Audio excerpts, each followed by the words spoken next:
Hey there, this is Amy with selfishmom.com, and today I'm going to show you how to make baguette dough. And this particular recipe is from Peter Reinhart's Artisan Breads Everyday, and I pretty much follow it the way he's written it, although I have found that I need more flour than his recipe gives, so I've changed that a little bit. But other than that, if you follow his recipe, it should be great. Up until the part where you actually make the loaves. This is just the dough part. The loaf part, that's all me, and that's going to be in the next video. So what you want to do is you want to take some bread flour, 765 grams in this case. Put on my scale. If you don't have a kitchen scale, I feel sorry for you because it really makes your life easier in the kitchen. But if you don't have a kitchen scale, it's going to be about 6 cups of flour.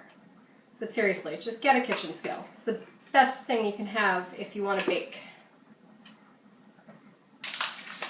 Okay, I almost have 765, but not quite, so I'm digging into my new container of flour. I like King Arthur bread flour. I like all King Arthur flours, that's what I use. Alright, 766, close enough. Now, next, you're going to want 2 1/4 teaspoons of instant yeast, and this is actually a 2 1/4 teaspoon measuring spoon because it's actually a pretty common measurement when you're working with yeast because that's the same amount as in a packet. I don't use packets, I use too much yeast to use packets, so I get it in bulk and keep it in my fridge like this. So I'll get 2 1/4 teaspoons of that. And then you want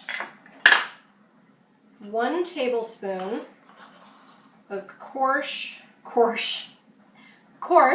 kosher salt. This is difficult because I'm almost out in this container. There we go.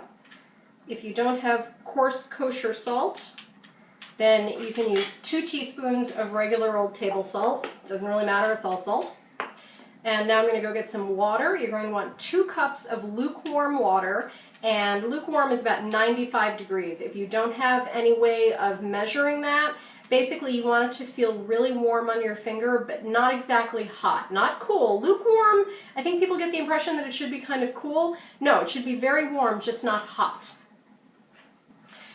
Okay, I've got my water, and very important, before you put the water in, you want to mix all of the dry ingredients up. Give that a good stir. And then you can put in the water. It's 2 cups. All right, now we're going to move over to the mixer with the paddle attachment. All right, we're going to mix this with the paddle attachment on low for 1 minute.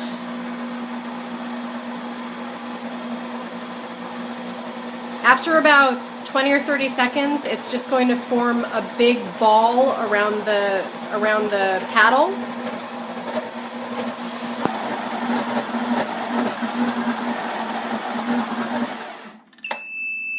Okay, so now what we're going to do is we're just going to leave that for a full 5 minutes. Okay, this part's a little bit messy, but what you want to do is you want to take that big ball of dough and you want to scrape it off of the paddle. I try to just use one hand so that I have another hand that's clean to work with. Okay, once you get it off, get rid of that, and you can put in your dough hook. And you're going to want to do this for 2 minutes on about 3 out of 10, depending on, what your mixer settings are, but about medium-low.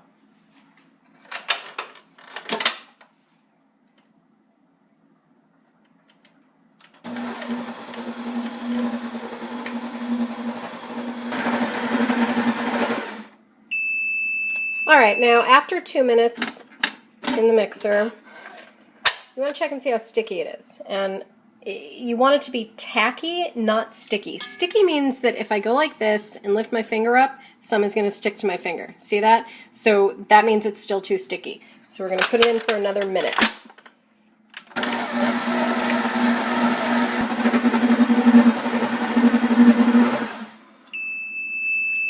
All right, let's check it again.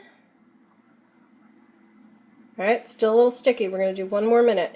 My rule is after 4 minutes, If it still is sticky, then I add a little bit more flour. And I mean just a little bit. I'm going to turn this around to make sure that the dough hook is getting all of it. I'll go for one more minute.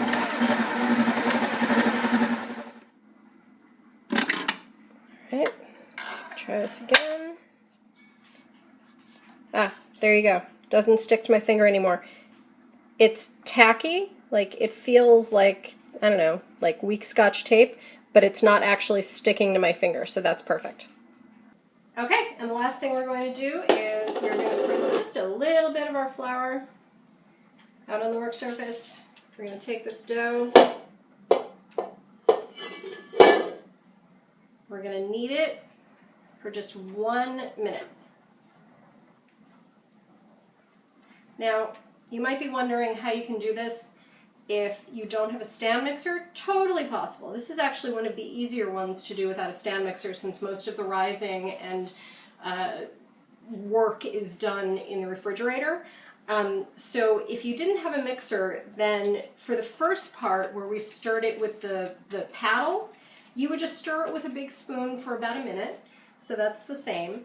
And then for the kneading part, you would have to knead it by hand for, I'd say probably between 5 and 10 minutes until it gets to that tacky but not sticky phase.